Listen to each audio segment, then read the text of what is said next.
Hey guys, I'm really excited to be sharing today's video with you because I know it's going to improve your ground stroke consistency, which is a really big deal. I mean, when you look at even the pro level, most points are ended on mistakes. And especially if you're looking at the club level tennis, which most likely you are if you're watching this video, the people who win the most keep the ball in the most. That makes sense. And so I got my good friends, Scott and Nate from Play Your Court.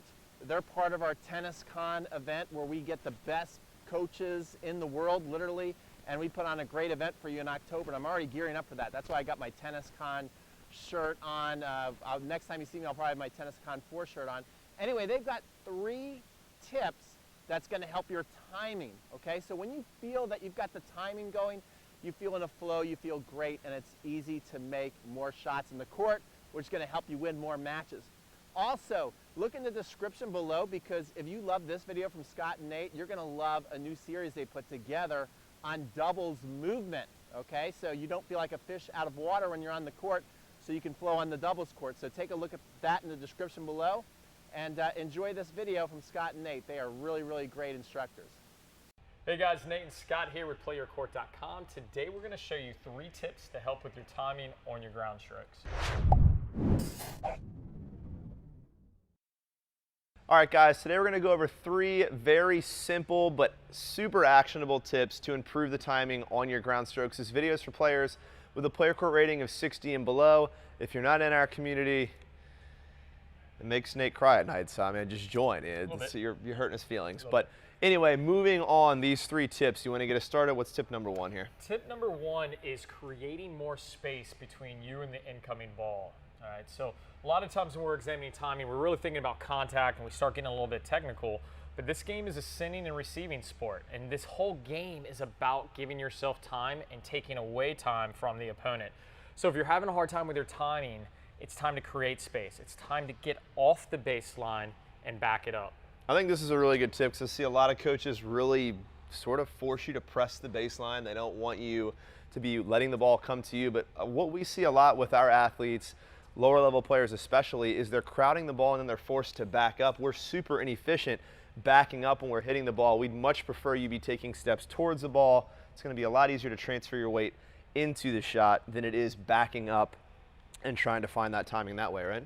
Yeah, and especially in the beginning, because I think when we are within the first year or 2 of playing the game, there's a lot of mishits. So we start fearing the short ball because, you know, you're not anticipating them to kind of happen.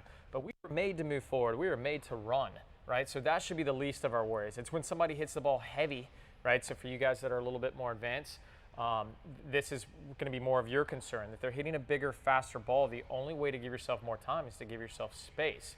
Should you be moving up into the court at some point? Yes. When there's an opening, when you have a weak ball, when you have an invite. But trying to be Andre Agassi and hold the line and take everything on the rise, that's really hard to do. It's going to work out that well for you. Really hard to do.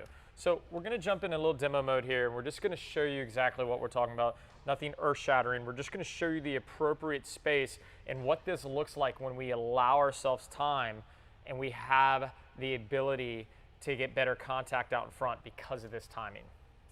All right, guys, so again, even if you're looking to crowd the baseline, take more balls on the rise, and take time away from your opponent, the correction I want you to make here is to start 2 or 3, maybe even 4 feet behind the baseline, and then move into that shot. What we see a lot of players do, and the mistake that they make, is they start here, and then when that ball pushes them back off the baseline, their contact point is rushed, they're hitting off their back foot. It's much more difficult, as Nate pointed out, to move back than it is to move forward. So even though my contact point is still going to take place here on the baseline, you're going to see me start back, and when I have a ball that I can move forward in and crowd the baseline, you're going to see me move into the ball to hit it, and then when Nate pushes me back off the baseline, I don't have to back up. I'm already in an optimal position to play that ball. So let's take a look at that now.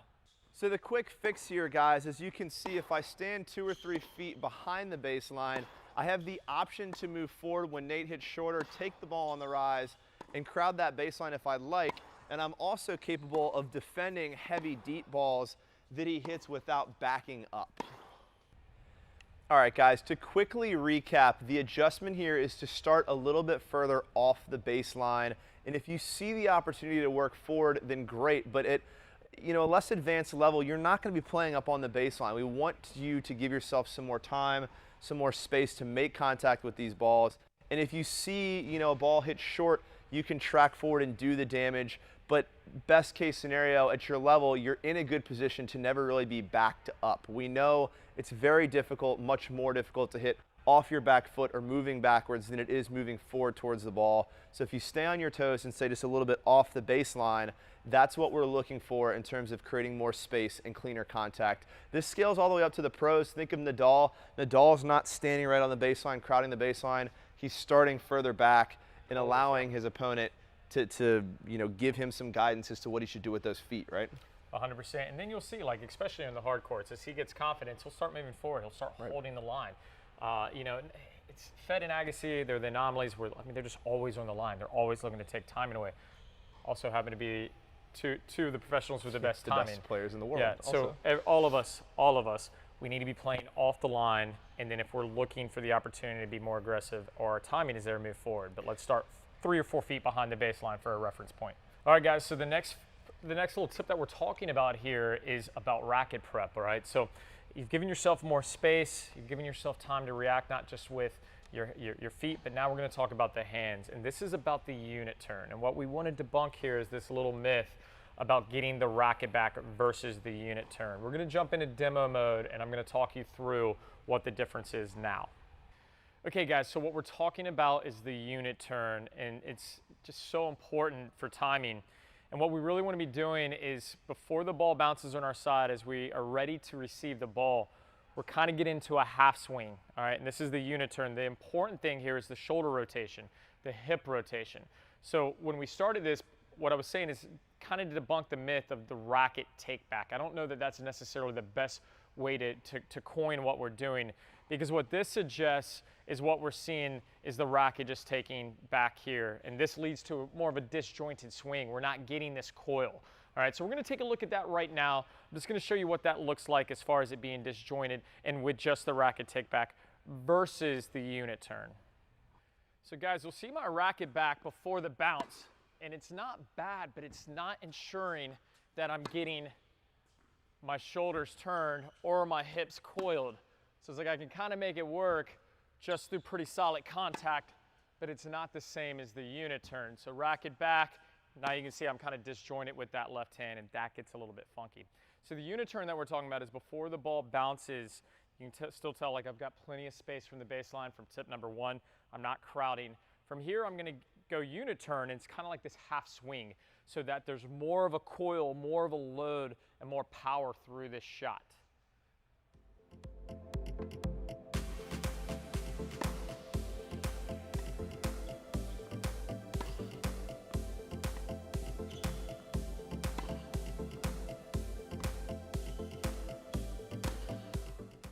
All right, guys, so there we've focused on the unit turn, all right? Not the racket take back. We don't want that disjointed swing, but the unit turn where we're getting the shoulders back. And now the nice thing is I'm halfway done with the stroke, right? So whether the ball has some, crazy spin and I get something kind of wonky, I'm able to adjust because the swing is already back. I've already given myself space, all right? And then with some additional footwork, I can find that spacing and complete the swing. What ends up happening is, like, if you start taking the racket back a lot like what we saw through the 60s, 70s, it's that we're just not getting the same power. We're not getting this same coil, and it doesn't have a lot of tempo to it. And this tempo is really important when it comes to rhythm. All right, and that's what when we're having a good day on court, that's what we have found. We have found rhythm, timing and tempo and rhythm. All right, so now we're going to talk about tip number 3, and this is loading with the bounce of the ball. So with loading with the bounce of the ball, what we're talking about is when we're bending our knees. Okay, we know that we have to bend at the knees, really load the lower body on every single shot. The problem is that we don't necessarily know when to bend. All right, so some of us were bending really early and the trajectory of the ball changes, and then we're stuck because once we load, you're really grounding in, you're getting that solid foundation, and there's no time for adjustments. Some of us are bending late, right? So all of a sudden the balls come in, and it's like last second and you're trying to load, and then what ends up happening is we jump, right? We're jumping because as we're loading late and we're trying to create space, that jump is trying to create space, and that's a result as a result, we have poor contact. All right, so when we're going to bend, as the ball approaches and it hits the ground, I'm going to load. All right, and what I want you to notice with this load is I step out, my toe is parallel with the baseline. All right, and this is more of my semi-open stance, semi-open stance. And then as far as going forward, I'm just going to step in with the left foot, but I'm going to time this load depending on what level player I am. If I'm just kind of getting started, if I'm year 2 or 3 of playing the game, I'm going to let the ball descend. So I've given myself space, and as the ball starts to descend, I'll bend with it, and then I'm going to rise up with the ball. All right, so the ball is falling, right, because it's descending now. It's already bounced on the ground. It's falling. I bend, and then I rise up with the ball. All right, and that's for you guys that are still trying to figure out the timing. For you guys that are more advanced, all right, what's going to happen is as the ball bounces, I'm going to load, because now I'm going to take the ball a little bit earlier. I'm going to drive through it. All right, so I'm just timing my load, the bending, a bit early. We're going to take a look at both of the correct versions now. So guys, early on, what we're going to try to find is when to time the bend. And what you can see here is the ball bounces as it ascends and then descends. I'm bending and lifting up with the ball, right? So it's dropping. I've got my load pushing through the ground and then up the ball. I got my trusty continental grip here, all right? And that is going to be what we want to focus on in the beginning, right? Some of you guys have only been playing a year or two. It's like, when are we bending, right? So that's a good way to kind of decipher it. The ball has bounced, it's starting to descend, you're going to bend, and then you're going to lift with the ball.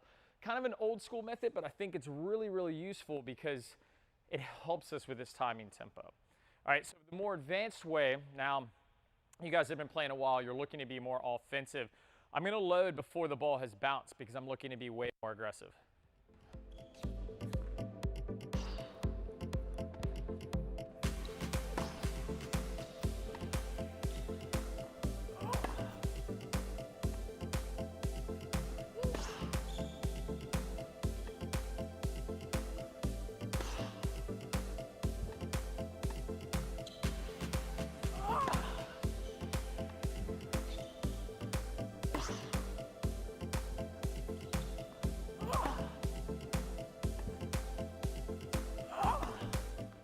Okay, I hope you really enjoyed that video from Scott and Nate. As a coach, I really, really love it because those tips are actionable. Anybody can do them at any level, and it will help improve your timing.